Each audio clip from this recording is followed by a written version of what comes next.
Good morning students, myself Jagti Gosai and welcome to the online class of chemistry.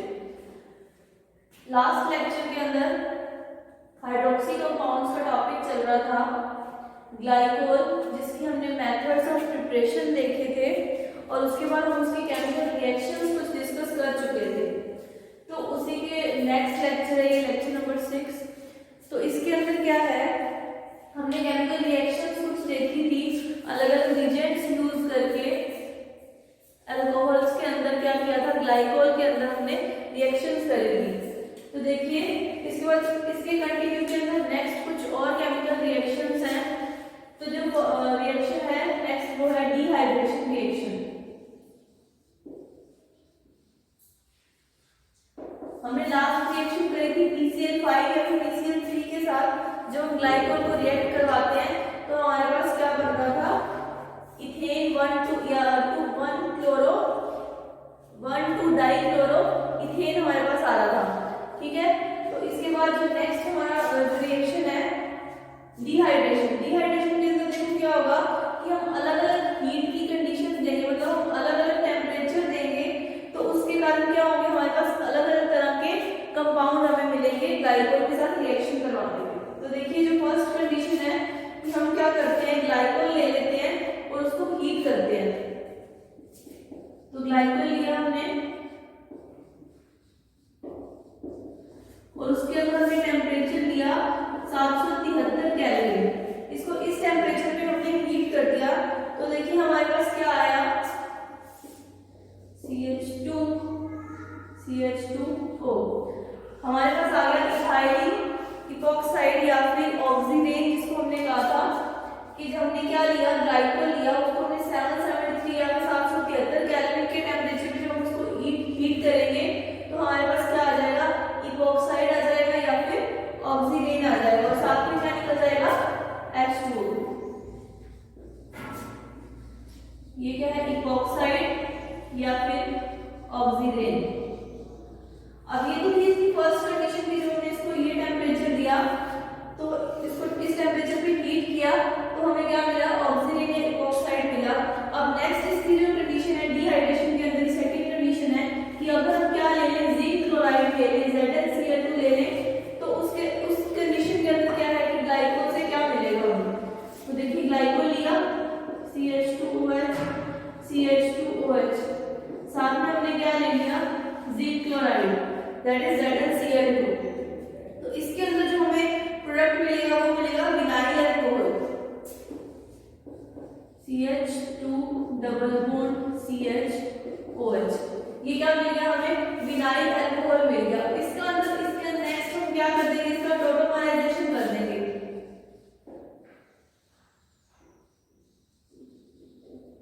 तो tautomerisation करने पे हमें इसमें क्या मिल जाएगा, ये CH3CHO इथेनॉल मिल जाएगा। हमने क्या किया, देखिए डिहाइड्रेशन की सेकंड कंडीशन के अंदर हमने ग्लाइकोल लिया, ग्लाइकोल के साथ हमने लिया जिंक क्लोराइड, उसकी जो हमने रिएक्शन करवाई तो हमें सबसे पहले तो क्या मिला, विनाइल अल्कोहल मिला यहाँ पे। और विनाइल अल्कोहल का जब हमने टोटोमराइजेशन कर दिया तो हमें उससे क्या मिल गया, इथेनॉल मिल गया। तो ये सेकंड कंडीशन डिहाइड्रेशन की। अब थर्ड कंडीशन देखिए,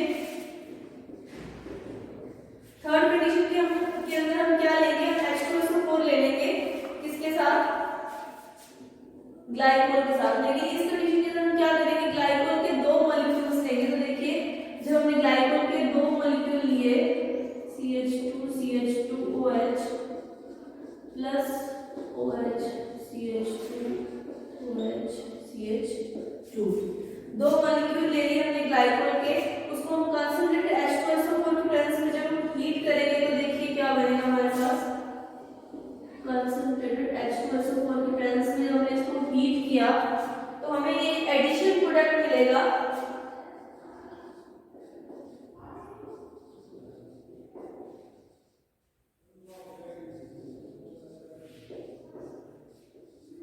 और साथ में इसमें क्या निकल जाएगा, H2O निकल जाएगा। और इसका नाम क्या है, 1,4-डाइऑक्सीरेन। हमने क्या किया, थर्ड कंडीशन के अंदर डिहाइड्रेशन की, ग्लाइकोल लिया और ग्लाइकोल पे हमने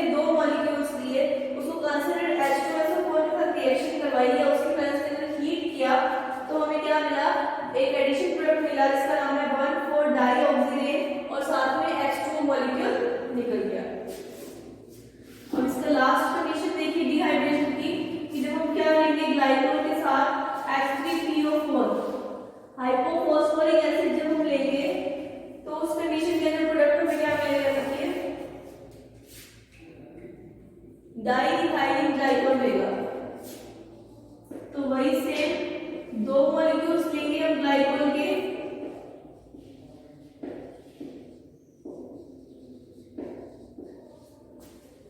इन द प्रेजेंस ऑफ H3PO4। तो यहाँ पे देखिए क्या मिलेगा प्रोडक्ट में, CH2O,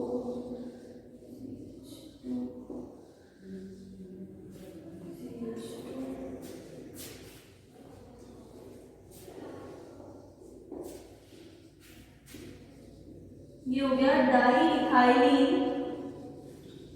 ग्लाइकोल। देखिए डिहाइड्रेशन की कंडीशन में हमने क्या किया, ग्लाइकोल के दो मॉलिक्यूल्स लिए, उसको H3PO4 से रिएक्शन करवाई, तो हमें क्या मिल गया, डाई इथाइलिन ग्लाइकोल मिल गया। अब इसके बाद नेक्स्ट इसकी देखिए, ये थी डिहाइड्रेशन रिएक्शंस। इसके बाद नेक्स्ट इसकी रिएक्शन है वो क्या है, ऑक्सीडेशन, या फिर जिसको ऑक्सीकरण रिएक्शन हम बोलते हैं, ऑक्सीकरण अभिक्रिया जिसको बोलते हैं। तो ऑक्सीडेशन के अंदर देखिए, ऑक्सीडेशन में क्या करेंगे, ग्लाइकोल का ऑक्सीडेशन करवाना है, तो ऑब्वियसली बात है कि हम क्या करेंगे, ऑक्सीजन की प्रेजेंस के अंदर क्या करवाएंगे, रिएक्शन करवाएंगे। तो देखिए सबसे पहले वही से ग्लाइकोल ले लिया। अब इसके अंदर क्या है, दो कंडीशंस है, ऑक्सीजन जब ऑक्सीडेशन करवा रहे हैं तो दो कंडीशंस आएंगी हमारे पास। तो हमें पता है कि जब भी किसी अल्कोहल का ऑक्सीडेशन होता है, हमने मोनोहाइड्रेट अल्कोहल्स बनाए थे, उसके अंदर जब हमने ऑक्सीडेशन किया था तो हमें अल्कोहल से पहले क्या मिला था, एल्डिहाइड मिला था, फिर उसके बाद हमने फर्दर ऑक्सीडेशन करवाया था, तो उसके अंदर हमें क्या मिला था, कार्बोक्सिलिक एसिड मिला था। तो इसी तरह से देखिए हम यहाँ पे मोनोहाइड्रेट की जगह डाइहाइड्रेट अल्कोहल्स ले रहे हैं, तो इसके अंदर भी दो कंडीशंस आएंगी, पहले हमें क्या मिलेगा, एल्डिहाइड मिलेगा, और उसके बाद जब हम दोबारा उसका ऑक्सीडेशन करवाएंगे तो हमें क्या मिल जाएगा, कार्बोक्सिलिक एसिड मिल जाएगा। तो देखिए कैसे होगा, ये ऑक्सीडेशन करवाया, CHO CH2OH, दोबारा इसका ऑक्सीडेशन करवाएंगे जब हम, तो हमें क्या मिलेगा, COOH CH2OH। ठीक है, अभी क्या हुआ है, सिर्फ एक बार ऑक्सीडेशन करवाया हमने किसका, ग्लाइकोल का, तो हमें यहाँ पे क्या मिल गया, ये ग्लाइकोल एल्डिहाइड मिल गया, और जब दोबारा ऑक्सीडेशन करवाया तो हमें क्या मिल गया, ग्लाइकोलिक एसिड मिल गया। लेकिन अभी भी क्या है, हमारे पास एक एक OH ग्रुप और प्रेजेंट है, तो इनका जब हम आगे ऑक्सीडेशन करवाएंगे तो क्या होगा, देखो इसका यहाँ से हम दोबारा ऑक्सीडेशन करवाते हैं तो हमें यहाँ पे क्या मिलेगा, ये CHO, और साथ में क्या मिलेगा, CHO। इसको क्या बोलेंगे, ग्लाइओक्सिल बोलेंगे। मतलब क्या हुआ, इसके अंदर जब हमने ग्लाइकोल लिया था, उसका ऑक्सीडेशन करवाया था, तो सिर्फ एक ही OH ग्रुप का ऑक्सीडेशन हुआ था, लेकिन एक OH ग्रुप अभी भी हमारे पास बाकी था। जब हमने इसका भी ऑक्सीडेशन करवा दिया, यहाँ पे दोनों मॉलिक्यूल्स का, इसके जो दोनों मॉलिक्यूल है इनका ऑक्सीडेशन हो गया, तो यहाँ पर क्या मिल गया, हमारे पास यहाँ पे ग्लाइओक्सिल मिल गया। ठीक है, और उसके बाद अब इसका दोबारा ऑक्सीडेशन करवा दें अगर हम, तो हमारे पास क्या आ जाएगा, COOH CHO। और हमने क्या किया, इसका ऑक्सीडेशन करवा दिया, तो यहाँ पे हमें एल्डिहाइड से आगे क्या मिल गया, कार्बोक्सिलिक एसिड मिल गया, और इसका नाम हो गया ग्लाइओक्सिलिक एसिड। अब देखिए उस कंडीशन के अंदर जब हम क्या करेंगे, ऑक्सीडेशन करवाएंगे, तो दोबारा क्या होगा, यहाँ पे OH ग्रुप है, तो COOH CHO ये आ जाएगा हमारे पास। फिर इसकी नेक्स्ट एक बार और ऑक्सीडेशन करवा देंगे, तो यहाँ पे हमारे पास क्या आ जाएगा, COOH इसको क्या बोलते हैं, ऑक्सैलिक एसिड बोलते हैं, इसको ऑक्सैलिक एसिड बोलते हैं। ठीक है, अब स्टार्टिंग से देखिए दोबारा ऑक्सीडेशन को, हमारे पास क्या था, अल्कोहल थे, कौन से, दो अल्कोहलिक ग्रुप, दो OH ग्रुप है अल्कोहल के अंदर, हमने अब क्या करवा रहे हैं, इसके अंदर ऑक्सीडेशन करवा रहे हैं। ऑक्सीडेशन जब करवाया तो इसका एक OH ग्रुप तो क्या बन गया, यहाँ पे एल्डिहाइड बन गया, और दूसरा एसिड आ गया। फिर हमने क्या किया, इसी का दोबारा ऑक्सीडेशन करवाया, तो हमारे पास ये कार्बोक्सिलिक एसिड ग्रुप आ गया, और ये एसिड आ गया। अब हमने इसमें क्या करना है, दोबारा इस वाले का ऑक्सीडेशन करवाना है, तो दोनों एल्डिहाइड में चेंज हो गए, फिर दोबारा ऑक्सीडेशन करवाएंगे, तो ये किसमें चेंज हो गया, दोबारा जो ऑक्सीडेशन करवाया, तो जो ये वाला था ये किसमें चेंज हो गया, कार्बन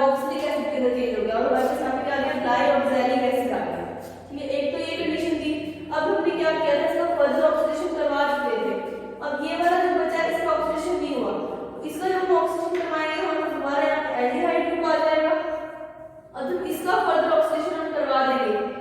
ये वाला कंपाउंड देखिए सेम है, ये भी ग्लाइकोलिक एसिड बनता है और ये भी ग्लाइकोलिक एसिड बनता है, और इसका जब हम आगे ऑक्सीडेशन करवा देंगे फर्दर COOH, तो ये हमारे पास क्या आ गया, ऑक्सैलिक एसिड आ गया। तो ये क्या थी, ऑक्सीडेशन रिएक्शंस थी किसकी, इथेन 1 टू डाइईन या फिर ग्लाइकोल।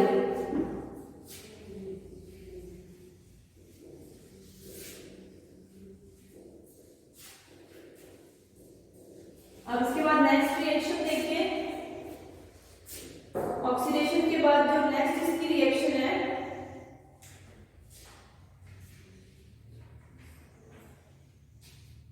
ऑक्सीडेशन का ही सेकंड पार्ट है।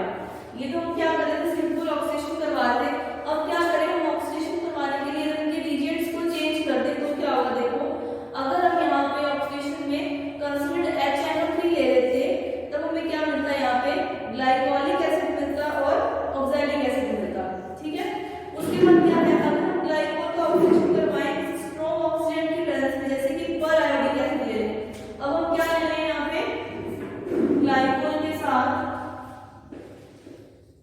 पर iodic acid, that is HiO4, पर आयोडिक एसिड लेते हैं, तो उस कंडीशन के अंदर देखिए क्या होगा, जो बॉन्ड ब्रेक होगा वो कहां से होगा, कार्बन कार्बन के बीच में बॉन्ड ब्रेक होगा।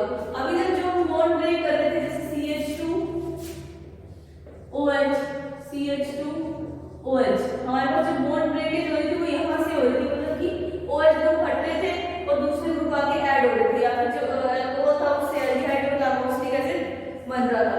लेकिन जब हम क्या करेंगे, ऑक्सीडेशन करवाएंगे तो बहुत ही स्ट्रॉन्ग ऑक्सीडाइजिंग एजेंट के अंदर, प्रेजेंस के अंदर, जैसे कि HiO4, ये क्या है, पर आयोडिक एसिड है। अगर इसकी प्रेजेंस में हम रिएक्शन करवाते हैं ग्लाइकोल की, तो इस कंडीशन में जो बॉन्ड ब्रेक होएगा वो कौन सा ब्रेक होएगा, कार्बन कार्बन के बीच वाला बॉन्ड ब्रेक होगा। तो देखिए इसकी रिएक्शन कैसे होगी,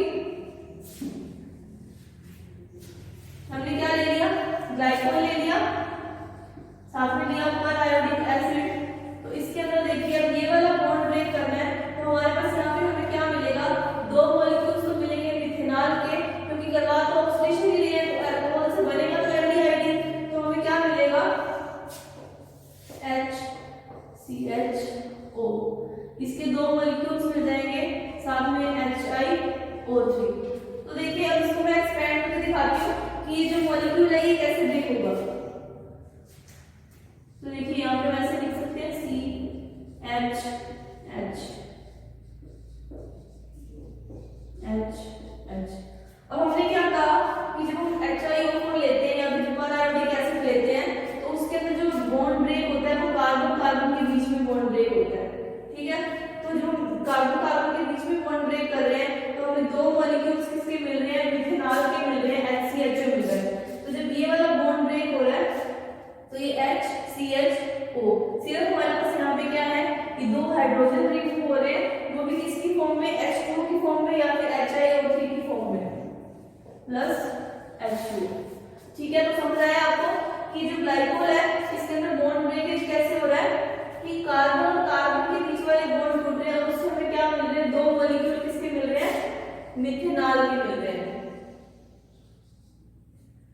ठीक है। अब नेक्स्ट देखिए, अगर हम एक और स्ट्रॉन्ग ऐसा ही स्ट्रॉन्ग ले लें, कोई ऐसा स्ट्रॉन्ग ऑक्सीडाइजिंग एजेंट जैसे कि लेड टेट्रा एसिड CH3COPB, तो रिएक्शन कैसे होगी,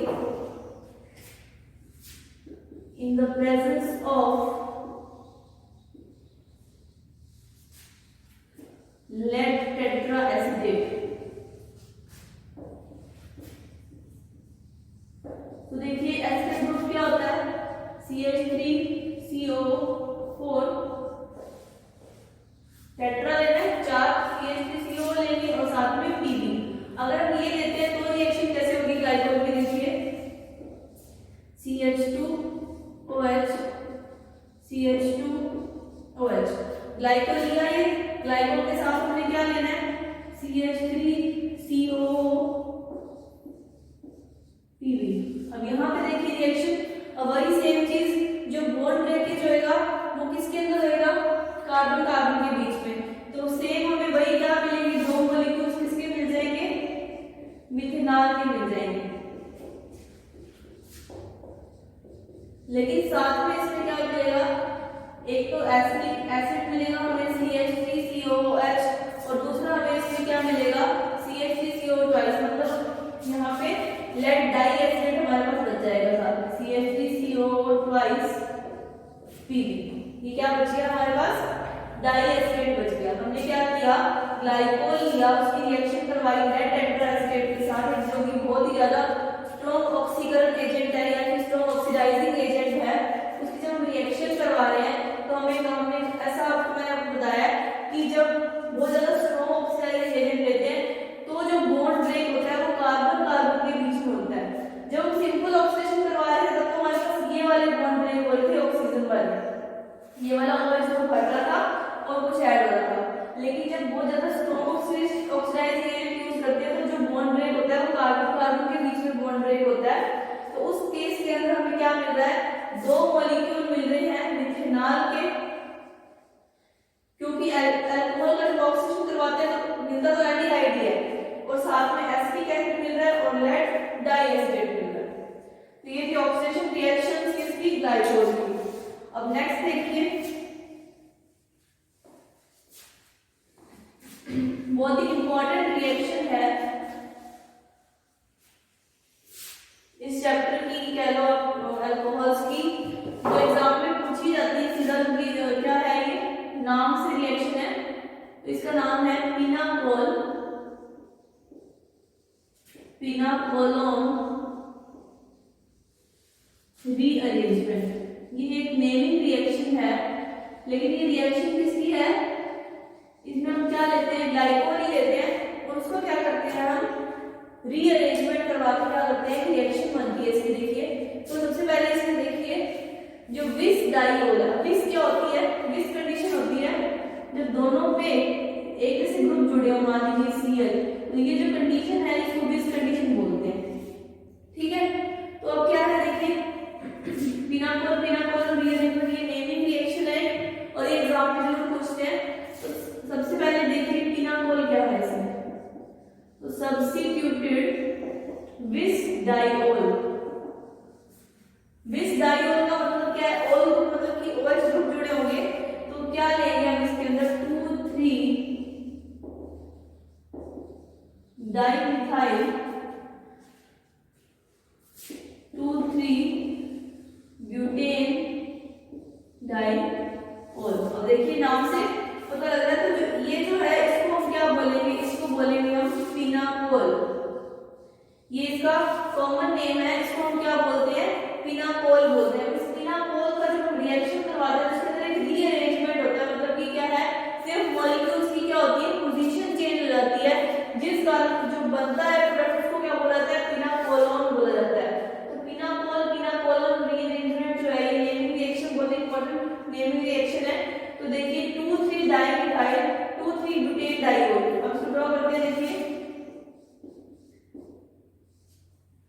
अब क्या है, देखिए 2,3 डाइमिथाइल है ना, तो 2 और 3 CH3 CH3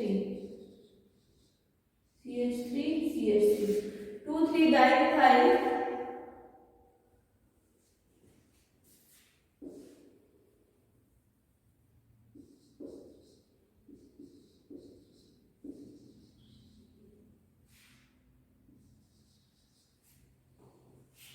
अब एक तो इसका नाम हम ऐसे दे दें यहाँ से ऐसे करके, और एक इस तरह से दे सकते हैं, तो दो तरह से इसका नाम 2,3 डाइमिथाइल 2,3 ब्यूटेन डाइओल ले लें या तो, और या हम क्या ले लें,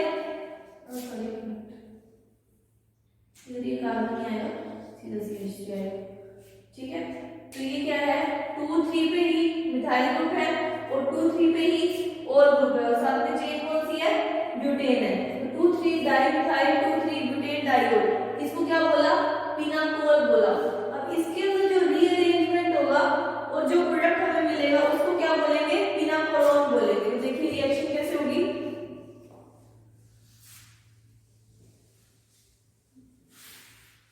हमने क्या लेना है, पिनाकोल लेना है, कार्बन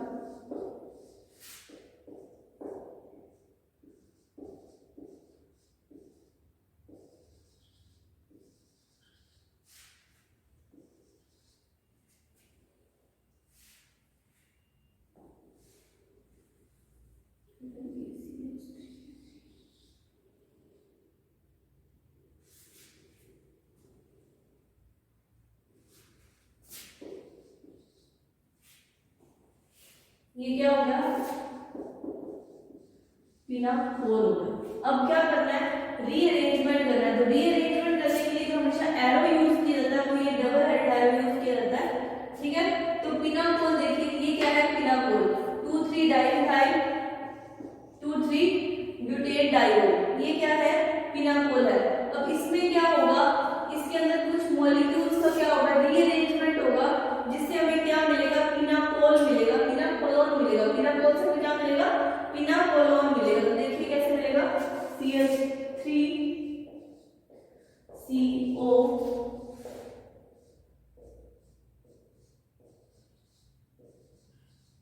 CH3, तो ये हमें जो क्या मिल गया, पिनाकोलोन मिल गया, ठीक है। और इसको क्या बोलेंगे, 3,3 डाइमिथाइल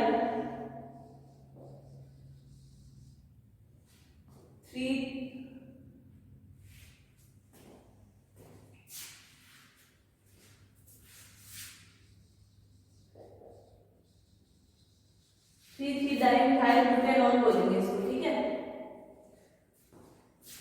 देखिए नेमिंग इसकी कैसे हो जाएगी, 1 2 3, तो 3,3 ट्राइमिथाइल आएगा ये, नहीं ठीक है, 3,3 डाइमिथाइल, मतलब क्या है, दो मिथाइल ग्रुप जुड़े हुए हैं इसके थर्ड पोजीशन के ऊपर, 3,3 डाइमिथाइल ब्यूटेनॉल, ये क्या बन गया, पिनाकोलोन बन गया।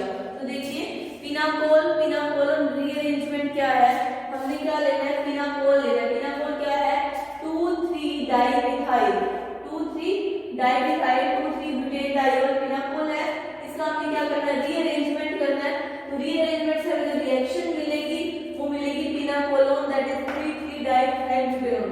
अब जो ये रिएक्शन हुई है, इसके अंदर इस रिएक्शन का मैकेनिज्म देखेंगे कि कैसे हाइड्रोजन बॉन्ड है वो शिफ्ट हुआ और कैसे जो ये OH ग्रुप था ये किसमें चेंज हुआ, कीटोन के अंदर चेंज हुआ, ठीक है। उसका मैकेनिज्म देखेंगे,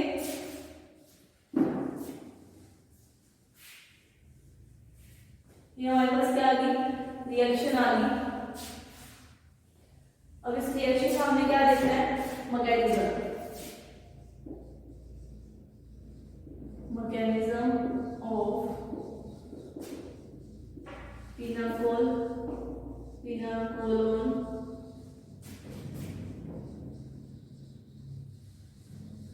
रीअरेंजमेंट। तो देखिए जो ये मैकेनिज्म जो है इसका पिनाकोलोन रीअरेंजमेंट जो है, इसके अंदर क्या है, हमारे पास 3 स्टेप्स हैं।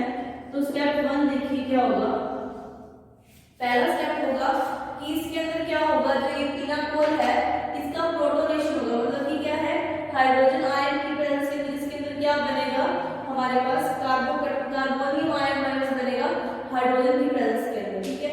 फिर सेकंड कंडीशन, जो सेकंड स्टेप है वो क्या बनेगा, हमारे पास कार्बोकैटायन बनेगा, क्या, क्योंकि एक H2 मॉलिक्यूल इसमें से निकल जाएगा। और जो तीसरा है फिर 1,2 मिथाइल शिफ्ट, मतलब मिथाइल ग्रुप है, जो ये वाला मिथाइल ग्रुप है वो इधर आके शिफ्ट हो जाएगा। कैसे शिफ्ट होएगा वो हम देखेंगे। 3 स्टेप के अंदर इसका मैकेनिज्म देखिए। स्टेप 1 लॉस ऑफ प्रोटॉन,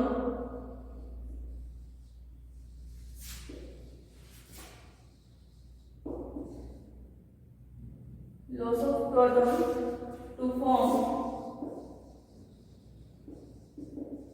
पिनाकोलोन, ठीक है। तो फर्स्ट स्टेप देखिए क्या होगा,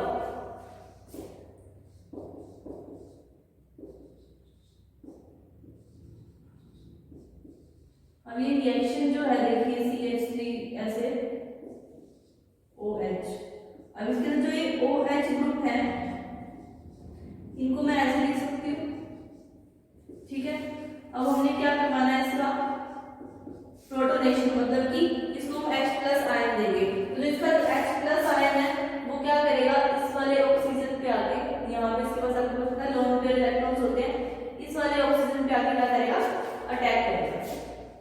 तो देखिए क्या हो जाएगा, CH3 CH3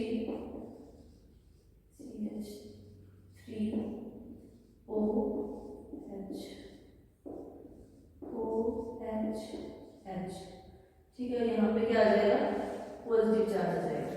अब ये क्या हो गया है, यहाँ पे क्या बन गया, हाइड्रोजन आयन ने आके अटैक किया और इसके पास यहाँ पे क्या हो गया, H आके जुड़ गया। अब इसमें क्या होगा, यहाँ पे देखो -H2O, ये H2O मॉलिक्यूल की फॉर्म में क्या हो जाएगा, बाहर निकल जाएगा। तो देखिए CH3 CH3 CH3, यहाँ पे ये OH आ गया और यहाँ पे क्या हो जाएगा, इसके ऊपर यहाँ पे ये पॉजिटिव चार्ज आ जाएगा। क्यों, क्योंकि इसके पास क्या है, ये वाला जो OH किया, जो ये पूरा H2 मॉलिक्यूल है, रिमूव हो गया। ठीक है, अब इसके बाद नेक्स्ट देखिए इसमें क्या होगा रिएक्शन के अंदर, यहाँ पे देखते हैं ऊपर। अब देखिए यहाँ तक रिएक्शन होगी, इसके बाद रिएक्शन में क्या होगा, H2 जब हमने निकाल दिया, अब इसमें क्या होगा, जो ये वाला CH3 ग्रुप है ना, ये क्या करेगा, इसके ऊपर आके अटैक करेगा। तो यहीं से देखिए रिएक्शन कैसे होती है, CH3 यहाँ पे हमारे पास क्या था, ये OH ग्रुप था, यहाँ पे हमारे पास पॉजिटिव चार्ज था। तो ये वाला CH3 है वो क्या करेगा, यहाँ पे आ जाएगा इसके पास। ठीक है, तो अब ये जो पॉजिटिव चार्ज है ये किसके पास आ गया, इस वाले कार्बन पे आ गया। अब नेक्स्ट देखिए क्या होगा, नेक्स्ट देखिए अब दोबारा क्या होगा, अब इसके तो पॉजिटिव चार्ज आ गया, इसका तो क्या होगा, जो ये वाला जो H है, ये वाला जो H है, ये क्या हो जाएगा, इसमें से रिमूव हो जाएगा, -H+। तो यहाँ पे हमारे पास देखिए क्या आ जाएगा,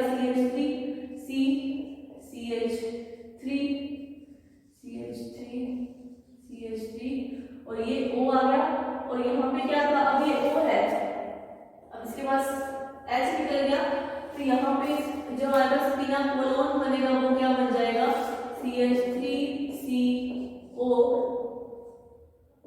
CH3,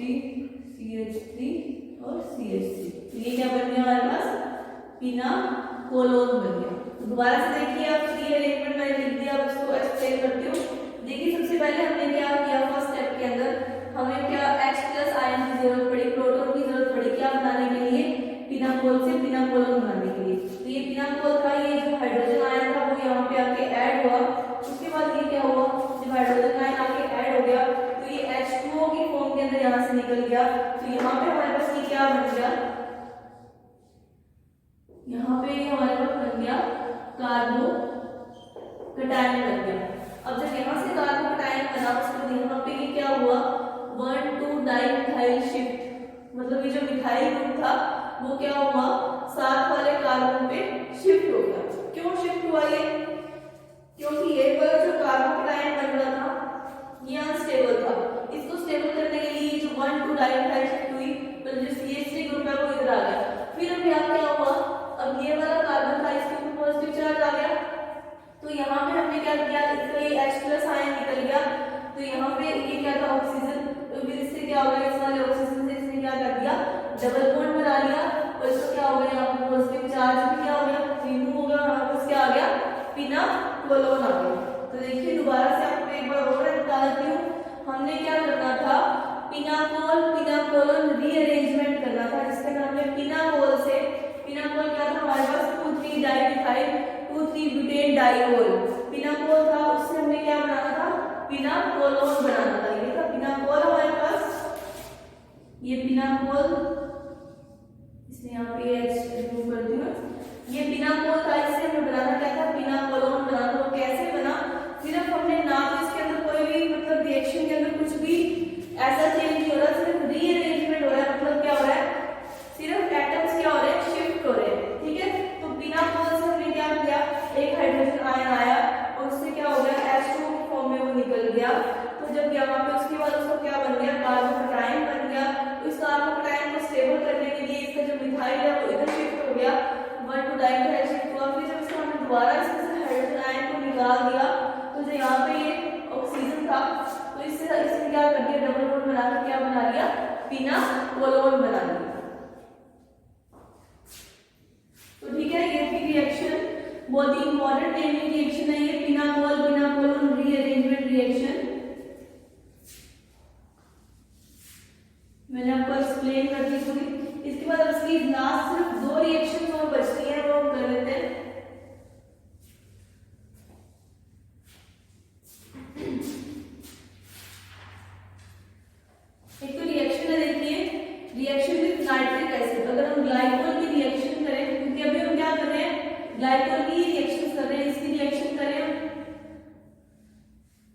ग्लाइकोल की रिएक्शन करें नाइट्रिक एसिड के साथ, nitric acid that is HNO3 CH2OH। अब HNO3 को मैं ऐसे लिख सकती हूँ, HNO3 को मैं ऐसे लिख सकती हूँ HNO2। देखिए है तो HNO3, पर मैंने क्या किया, एक ऑक्सीजन बाहर निकाल दिया। क्यों निकाल दिया? क्योंकि इसके पास क्या आएगा, ये वाला NO2 ग्रुप आके जुड़ेगा और जो ये वाले हाइड्रोजन है ये क्या होंगे, इस OH के साथ मिलकर क्या बना लेंगे, H2O बना लेंगे। तो देखिए हमारे पास कंपाउंड क्या बनेगा, CH2O NO2 CH2O NO2 और साथ में 2H2। तो देखिए मैंने क्या किया, ग्लाइकोल लिया और उसको नाइट्रिक एसिड लिया। नाइट्रिक एसिड क्या होता है, HNO3 होता है। उस HNO3 को मैं ऐसे लिख सकती हूँ, HONO2 ऐसे लिख सकती हूँ। क्यों? क्योंकि अब रिएक्शन करना इजी हो गया, यहाँ से H यहाँ से OH ये OH, ये तो क्या किस फॉर्म में निकल जाएगा, H2O की फॉर्म में। और जो ये वाला NO2 ग्रुप है ये आके इससे जुड़ जाएगा। तो यहाँ पे हमारे पास क्या आ जाएगा, CH2ONO2 CH2ONO2 हमारे पास ये आ जाएगा। ठीक है, इसको हम बोलेंगे इथाइलिन डाइनाइट्रेट बोलेंगे। तो ये बनेगा हमारे पास इथाइलिन डाइनाइट्रेट। तो ये क्या